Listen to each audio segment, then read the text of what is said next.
नहीं वर्षा तो ये 6 दिन 7 दिन होगा एकदम निरवच्छिन्न भाव में ओडिशार विभिन्न जगह वर्षा होची एवं ये वर्षा फल ओडिशार बहुत सहरांचल तली अंचल पानी पशिजा फल किछि लोकों को स्थानांतरित कराइला किंतु अल्प घंटा भितर पुणी स्वाभाविक परिस्थिति हो जाइए एबे वर्षा कमीगला किंतु पश्चिम ओडिशा रे आज बेसी वर्षा हबार पूर्व अनुमान कराई 100 mm ठू आरंभ कर 350 mm पर्यंत विभिन्न जगह वर्षा होती एवं तली नदीर तली अंचल वर्षा नहीं विभिन्न डैम रे पानी निष्कासन होउची एवं से क्रम आज पर वर्षार संभावना कम अच्छी तेणु जो परिस्थिति कम बेसी करी आशंका प्रकट पाई से आशंका मध्य आसंता काली बेलू संपूर्ण भाव में हजिज भद्रकर अखुआपदा ठारे 3टा बेलू अपराह्न 3टा बेलू जलपतन नदीर विपद संकेत छुई पारे ये अनुमान कराऊँच एवं बाकी अन्य नदी सबूर जलपतन ठीक अच्छी विपद संकेत पर्यंत पहुँची नहीं पहुँचबार संभावना नहीं एवं आज पर आसंता काली जेहेतु वर्षार संभावना नहीं कि कम अच्छी तेणु जो जो जगह छोट बड़ जमी जल घेर थिबा अंचल मध्य आसंता काली सुधा सबू जल बंदी मुक्त हो तेणु बहुत चिंताजनक परिस्थिति नहीं वर्षार आवश्यक थिला चाषी मानी एथर एल नीनो कारण वृष्टिपात जोटा 50% 60% कम थिला ये वर्षा फल टिके मेकअप हो जाइए चाषी मैंने आश्वस्ति प्रकाश करुँच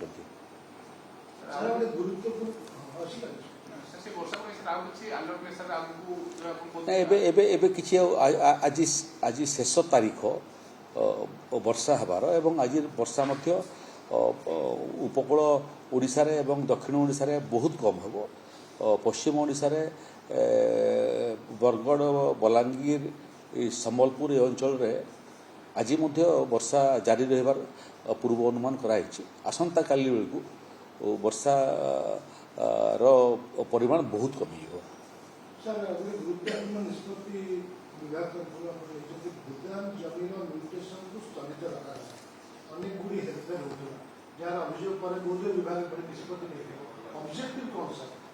ऑब्जेक्टिव एटा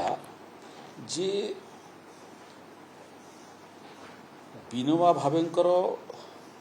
जो भूदान आंदोलन से आंदोलन 60 दशंधि मध्य भागे जोटा आरंभ है से लक्ष्य थिला जे जो मान पाखे आवश्यकता ठारू अधिक जमी अच्छी तांको जमी दान सूत्र नेबे एवं जो माने भूमिहीन अच्छा गरीब अच्छा आवंटन करेंगे से ओडिशा रे मध्य गोटे आईन राज्यर आईन तैयारी है जहाँ भूदान यज्ञ समिति एक्ट बोली कहूँ ये भितर बारंबार रिव्यू कला समय मोर मन में आसला जे प्रकृति में केते जमी ये भूदान यज्ञ समिति संग्रह करते बांटी लोक पाखे प्रकृति में पहुँची ना केवल कागज पहुँची एवं जमी पहुँची नहीं सब अध्ययन कला मोर मन है जे व्यापक हेरफेर हो भूदान यज्ञ समिति जो जमी आवंटन गुड़िए जगार जो मैंने संपन्न लोक ये जमी हाथेबार अभियोग आम पाखे हस्तगत हो तेणु आम निष्पत्ति कलु जे भूदान आंदोलन संक्रांतीय समस्त म्यूटेशन काम को राजस्व विभाग में स्थगित रखागला आरडीसी ठारू आरंभ कर जिलापाल और तहसीलदार बाबद निर्देश दिखाई आम रिपोर्ट तलब करूँ निर्दिष्ट तहसील में केते जमी संग्रह होता केते जमी आवंटन होता एवं आवंटित होता जमी बर्तमान दखल रे किए अच्छी जो लोक गरीब लोक को दिगला से दखल रे अच्छी ना जे दान देला केवल कागजपत्र रे दान देला आ बर्तमान निजे रखी कि कौन संपन्न लोक भूदान आंदोलन लाभ अहेतुक भाव में उठे कि ଟିକେ ତଦନ୍ତ ଏବଂ ରିପୋର୍ଟ ଆସିଲା ପରେ ଯେଉଁ ଯେଉଁ ଜାଗାରେ ଆବଶ୍ୟକ ହେବ ସେହି ଜାଗାରେ କାର୍ଯ୍ୟାନୁଷ୍ଠାନ ମାନେ ମଧ୍ୟ ଗ୍ରହଣ ହେବ।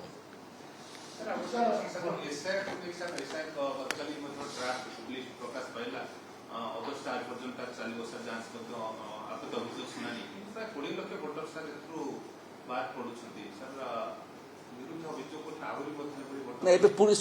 ସୁଯୋଗ ଆସିଲା ଗୋଟେ ମାସ ଯେଉଁ 20 ଲକ୍ଷ ଲୋକଙ୍କର ଭୋଟର ତାଲିକାରେ ନାଁ କଟିଯାଇଛି ଏବେ ସେମାନେ ଯୋଡ଼ିବା ପାଇଁ ଆବେଦନ କରିପାରିବେ ଏବଂ ପ୍ରମାଣ ତଥ୍ୟ ଯଦି ଦେଲେ ଯେ ସେମାନେ ଜେନ୍ୟୁଇନ୍ ଭୋଟର ତାଙ୍କର ନାଁ ପୁଣି ପଞ୍ଜୀକୃତ ହେବ ଏବଂ ଯେଉଁମାନେ ବର୍ତ୍ତମାନ ଯେଉଁଙ୍କ ନାଁ କଟି ନାହିଁ ସେମାନଙ୍କ ବିରୁଦ୍ଧରେ ମଧ୍ୟ ଯଦି କାହାର କୌଣସି ଅଭିଯୋଗ ଥିବ ଡିଲିଟ୍ କରିବା ପାଇଁ କିମ୍ବା ଯୋଡ଼ିବା ପାଇଁ ଏବେ ଗୋଟେ ମାସ ସମୟ ମିଳିବ। ଡ୍ରାଫ୍ଟ ପବ୍ଲିକେସନ୍ ହେଇଗଲାଣି। ଏବେ ମତାମତ ପାଇଁ ମାସେ ରହିବ ସେଥିରେ ଯୋଡ଼ି ମଧ୍ୟ ହେବ କାଟି ମଧ୍ୟ ହେବ। ତେଣୁ ପର୍ଯ୍ୟାପ୍ତ ସୁଯୋଗ ଦିଆଯାଉଛି ଯେଉଁମାନଙ୍କର ନାଁ କଟା ହେଉଛି ତାଙ୍କୁ ମଧ୍ୟ ସୁଯୋଗ ଦିଆହେଉଛି ସେମାନେ ତାଙ୍କର ପକ୍ଷ ରଖିକରି ପୁଣି ଯୋଡ଼ି ପାରିବେ।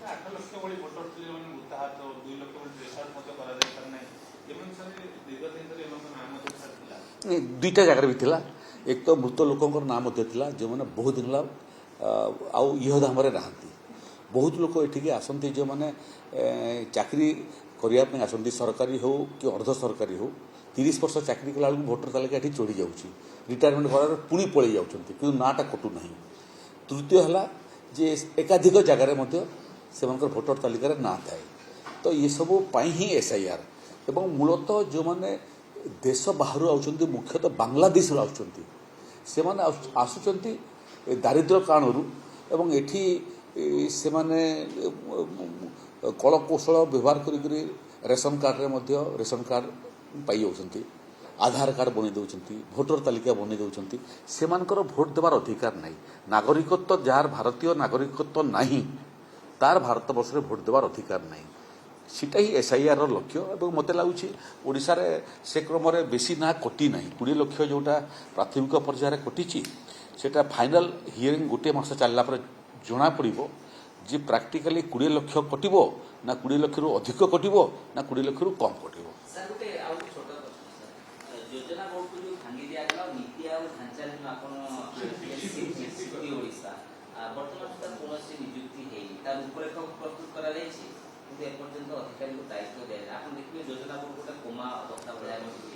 ଦେଖନ୍ତୁ ଓଡ଼ିଶାରେ ଯୋଜନା ବୋର୍ଡ କେବେ ମଧ୍ୟ କାର୍ଯ୍ୟକ୍ଷମ ନଥିଲା। ଇଏ ଯୋଜନା ବୋର୍ଡର ଏକଦା ମୁଁ ମଧ୍ୟ ସଦସ୍ୟ ଥିଲି ଯେତେବେଳେ ଓଡ଼ିଶାରେ ବିଜେଡି ବିଜେପିର ମେଣ୍ଟ ସରକାର ଥିଲା। ଯୋଜନା ବୋର୍ଡର ବୈଠକ ପର୍ଯ୍ୟନ୍ତ ହେଉନଥିଲା ଯୋଜନା ବୋର୍ଡକୁ କାର୍ଯ୍ୟାଳୟ ମଧ୍ୟ ମିଳିନଥିଲା। କେବଳ ଗୋଟେ କିଛି ଉତ୍ଥାନ କରିବାର ଥିଲା ଯେଉଁମାନେ ବହୁତ ସମୟରେ ମିନିଷ୍ଟର ଅଫ୍ ଷ୍ଟେଟ୍ କିମ୍ବା କ୍ୟାବିନେଟ୍ ମିନିଷ୍ଟର ଦର୍ଜା ପାଉଥିଲେ କିନ୍ତୁ କାମ ଶୂନ। ଏବେ ତାକୁ ସମ୍ପୂର୍ଣ୍ଣ ଭାବରେ ବନ୍ଦ କରିକରି ନୀତି ଆୟୋଗ ଢାଞ୍ଚାରେ ଯେମିତି ସମସ୍ତ ପ୍ଲାନିଂ ନୀତି ଆୟୋଗ କରେ ଏବଂ ନୀତି ଆୟୋଗରେ ବିଭିନ୍ନ ବିଭାଗର ବଡ଼ ବଡ଼ ଅଧିକାରୀମାନେ ଥାଆନ୍ତି ଠିକ୍ ସେହି ଢାଞ୍ଚାରେ ଓଡ଼ିଶାରେ ମଧ୍ୟ ଯେଉଁ ସଂସ୍ଥା କରିବା ପାଇଁ ଯାଉଛି ତାର ରୂପରେଖ ପ୍ରସ୍ତୁତ ହୋଇଗଲାଣି। ସମ୍ଭବତଃ ଆକୁ ଓଡ଼ିଶାବାସୀ ଯୋଜନାର ନୂଆ ରୂପରେଖ ଏବଂ ନୂଆ ଅନୁଷ୍ଠାନ ଦେଖିବେ। ଜଗନ୍ନାଥ ମହାପ୍ରଭୁଙ୍କ ଜମି ରେକର୍ଡ ସଂଶୋଧନ ପାଇଁ ଆପଣ ଉଦ୍ୟମ ଆରମ୍ଭ କରିଛନ୍ତି ଖୋର୍ଦ୍ଧା ଜିଲ୍ଲା ବି ସମୀକ୍ଷା କରିଛନ୍ତି ସାରା ଓଡ଼ିଶାରେ ବି ପ୍ରକ୍ରିୟା ଚାଲିବ? ନାଇଁ ସାରା ଓଡ଼ିଶାରେ ଚାଲିବ। ଖୋର୍ଦ୍ଧା ଜିଲ୍ଲା ପ୍ରଶାସନ ଏଥିରେ ଚମତ୍କାର କାମ କରିଛି ଏବଂ ପ୍ରାୟ 1700 ଏକରରୁ ଅଧିକ ଜମି ମହାପ୍ରଭୁଙ୍କର ତାକୁ ସଫଳତାର ସହିତ ସେମାନେ ଫେରସ୍ତ ଆଣିବାରେ ସଫଳତା ପାଇଛନ୍ତି। ଏଇଟା ଯେଉଁ ଟେମ୍ପୁଲ ଆଡମିନିଷ୍ଟ୍ରେସନ୍ ଆକ୍ଟଟା ଅଛି ସେମାନେ ପ୍ରକୃତରେ ଜଗନ୍ନାଥଙ୍କର ଜମିକୁ ନେଇକରି ସେମାନେ ଆଦେଶ ପ୍ରଦାନ କରିଥାନ୍ତି ଯଦି କେହି ଜବରଦଖଲ କରୁଛି ବୋଲି କିନ୍ତୁ ସେ ଆଦେଶଟାକୁ କାର୍ଯ୍ୟକାରୀ କରିବା ପାଇଁ ଟେମ୍ପୁଲ ଆଡମିନିଷ୍ଟ୍ରେସନର କୌଣସି ବିଧିବିଧାନ ନାହିଁ। ତେଣୁ ରାଜସ୍ୱ ବିଭାଗ ସେ ଦାୟିତ୍ୱ ନିଜ ହାତକୁ ନେଇଛି ଏବଂ ଗୋଟେ ସେଲ୍ ଆମେ କରିଛୁ ରାଜସ୍ୱ ବିଭାଗରେ ମହାପ୍ରଭୁ ଜଗନ୍ନାଥଙ୍କର ଜମି ଫେରସ୍ତ ଆଣିବା ପାଇଁ ଏବଂ ତାର ସାଙ୍ଗରେ ସାଙ୍ଗରେ ଯେଉଁଟା ଏଣ୍ଡାଉମେଣ୍ଟ ଡିପାର୍ଟମେଣ୍ଟରେ ମଧ୍ୟ ବିଭିନ୍ନ ଦେବସ୍ଥଳୀର ଜମି ସବୁ ଜବରଦଖଲ ହୋଇକି ଅଛି ତାକୁ ମଧ୍ୟ ଫେରାଇ ଆଣିକରି ଯେଉଁ